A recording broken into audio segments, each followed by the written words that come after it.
Hey everybody, it's Tim, and I'm here with my March reading wrap-up for you.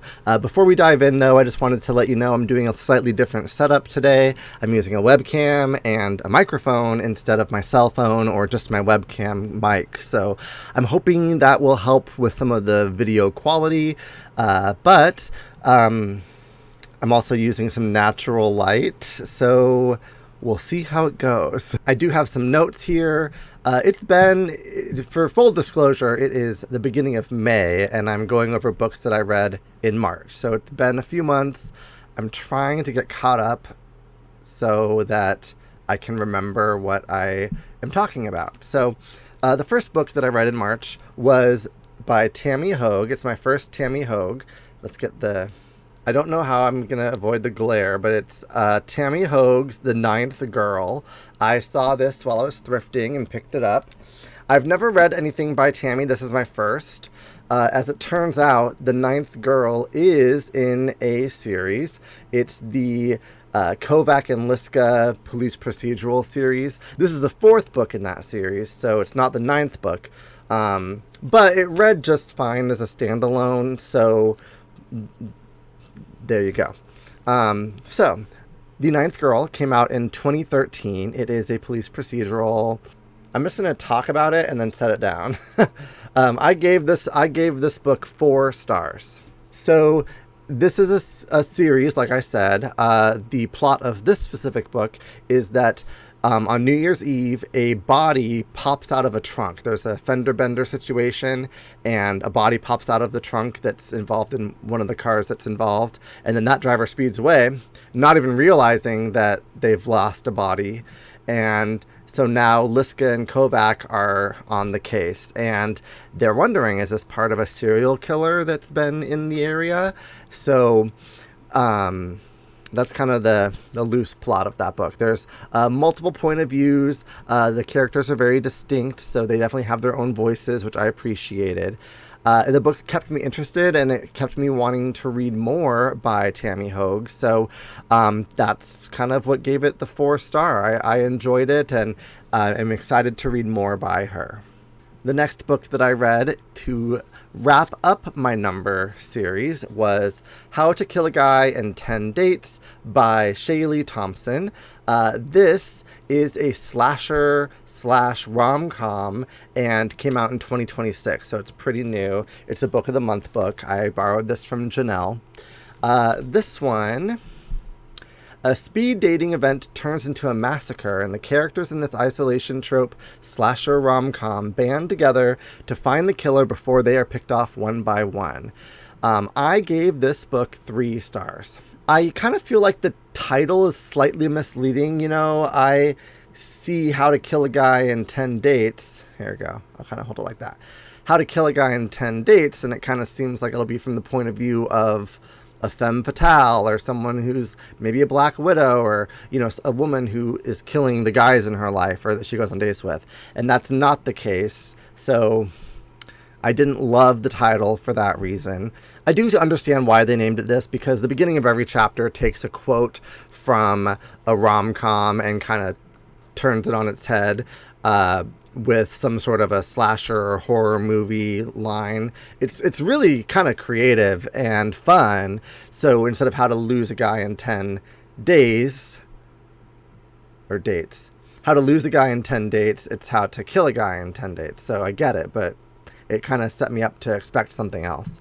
I was a little bit disappointed by the ending. I kind of waffled between a 2.5 and a 3-star, but I ended up going with a 3 just because it was a very interesting mashup, to take a slasher flick and a rom-com and put them together. And I don't know that it was super successful, but I appreciate that an attempt was made, and I did enjoy reading it. I just kind of felt like the ending was a little disappointing. Some of the characters were fun to root for and learn more about, but I just was left wanting more at the end of this book.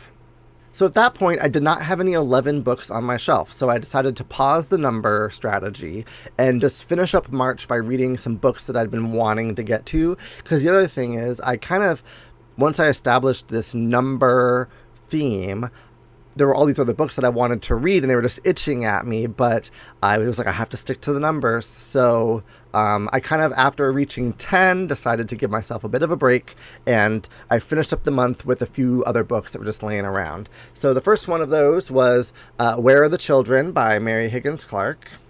This is a mystery that came out in 1975, so it's an old one. I gave this book 3.5 stars. I enjoyed it. I'm going to read the blurb from Goodreads to tell you a little bit more about that book. Nancy long ago fled the heartbreak of her first marriage, the macabre deaths of her 2 little children, and the shocking charges against her. She changed her name, dyed her hair, and left California for the windswept peace of Cape Cod. Now, remarried, she has 2 more beloved children, and the terrible pain has begun to heal. Until the morning when she looks into her backyard, and her little boy and little girl are nowhere to be found. She knows that the nightmare is beginning again. So that sounded really interesting. There were a few kind of implausible coincidences or just actions that characters took that were hard for me to kind of buy into, but I really enjoyed the suspense as I was reading the book, and I definitely want to read more Mary Higgins Clark, so I've been kind of acquiring them. This is the first published fiction novel. She had one other one that was kind of like a love story or something about George Washington. I have since found that, so I will read it eventually, but this was her first published fiction piece in 1975, and I want to try to read all of her books in release order. This one does have a sequel, though, that came out in 2023, so it's like 30 years later, maybe more than that. That's math I don't want to do. 1975 to 2023. 48 years.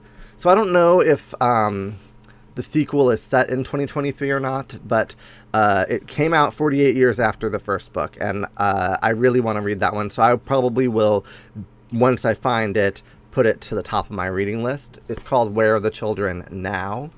But yeah, I liked this one. I enjoyed it, and, you know, it wasn't perfect, but it's also from 1975, so maybe for the time it was. I don't know. But moving on.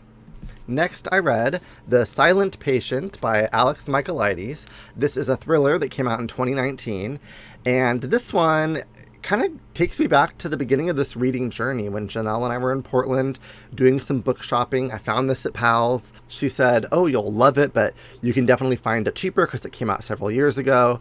And so, sure enough, later that day, we found it at Goodwill for a few bucks. So I've had it laying around since last year when Janelle and I started thrifting books, and I just kept meaning to get around to it, but not quite reaching for it. And so finally, during this little break, I picked it up and I gave it 5 stars. Let me tell you a little bit about it, and then I'll read you my review that I put on Goodreads, because I realize that I'm having a hard time remembering these books, so I'm starting to try to write reviews while they're fresh. The main character in this book is a woman who is she's a happily married artist until one day when she shoots her husband and then never speaks again. The book follows a criminal psychologist who's working with Alicia to speak again and reveal her motives. And so that's kind of the idea of what this is about. It's definitely kind of a twisty-turny, wild ride with things being revealed. Let me read my review. All right, I had accidentally stumbled upon a hint of a spoiler before reading this book, and until the last 20 or so pages, I was hovering at about a 3 or 3.5 star. However, the ending immediately jumped to a 5 star, and my final review is that this book is brilliantly crafted. So yeah, I really enjoyed that one.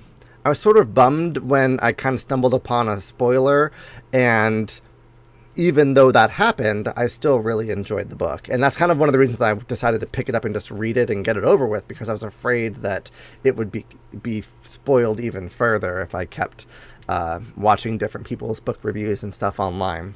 So this is my first book by Alex Michaelides, and I have another one. I don't even remember what it's called, but I will definitely be reading him again. The next book that I picked up was The Partner by John Grisham. This is a legal thriller that came out in 1997. Former lawyer is moved to Brazil to start over and have a new life, but his past catches up with him when he is kidnapped.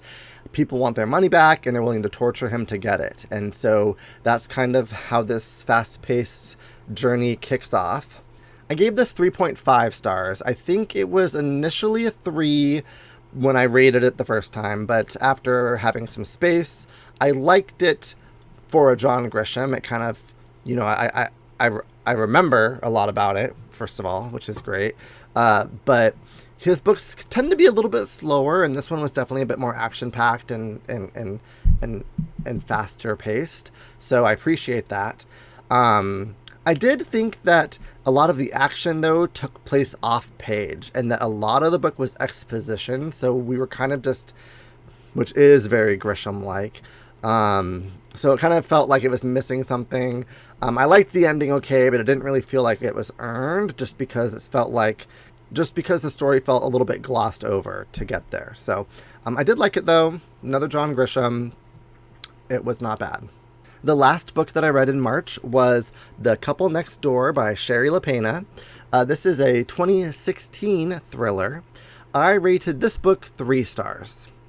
So this is about a couple that return home from a dinner party next door. It's a duplex, and they discover that their baby is gone. Detective Rosbach, when you're reading it, you don't really think about how it sounds. I think it's Rosbach. Detective Rosbach is on the case, but soon sets his sights on the parents, each of whom have secrets of their own. So this has a theme of like an unreliable narrator, because as you're reading it, you don't quite know if what you're reading is true or if it's some sort of distorted version of the truth. The story definitely kept me guessing, but it didn't quite pay off at the end. I felt like the ending was kind of weak, but I did enjoy the process of reading it, so that's kind of why it just landed as a 3 star. Not bad, not great. It was fine. So these are the 6 books that I read in March, and for the most part, I enjoyed them all. Not without my qualms, but it was a good month of reading. So I will see you in the next video where I discuss the books that I read in April, and I will reveal what that theme was then. Thanks for watching.